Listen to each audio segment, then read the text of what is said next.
Дорогая наша Вера Афанасьевна, в Центровойской 8-летней школе вы преподавали биологию и химию. Каким учеником был Ахмад Хаджи Кадыров? Он, говорят, очень любил природу.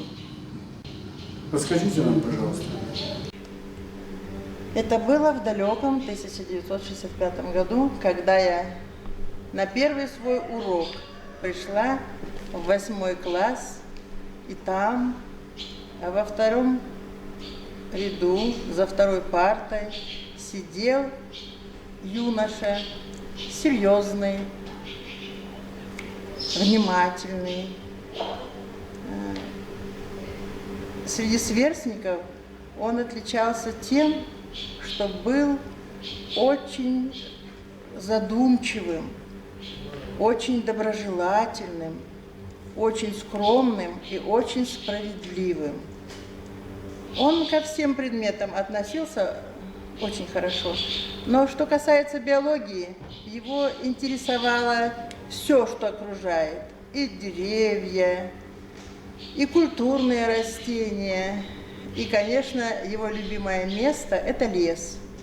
Мы часто ходили на экскурсии, и он нам показывал те ягоды, которые росли в нашем лесу, которые были для нас, городских учителей, вообще чем-то новым, необъятным, неоткрытым.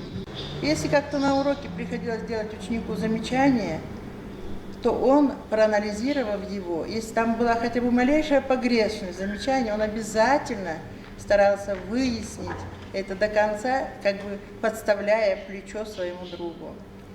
Мы очень много говорили о том, что наше село новое, потому что только возвратились из Казахстана. Они молодые ученики, им было по 14 лет. Я молодая учительница, мне было неполных 19 лет. Но контакты у нас были хорошие, дружеские. И вы знаете, эту черту свою справедливости он пронес через всю жизнь. Он спас народ, он вывел его из пекла войны, народ поверил ему. Конечно, очень трудно говорить о своих учениках. Я считаю, что он ушел непобежденным, что он среди нас, что его сын, соратник, помощник, продолжает его дело, выполняя его заветы до самых мельчайших завещаний. Мне очень трудно говорить о ушедшем непобежденном, но мы его помним, мы его любим, мы о нем скорбим.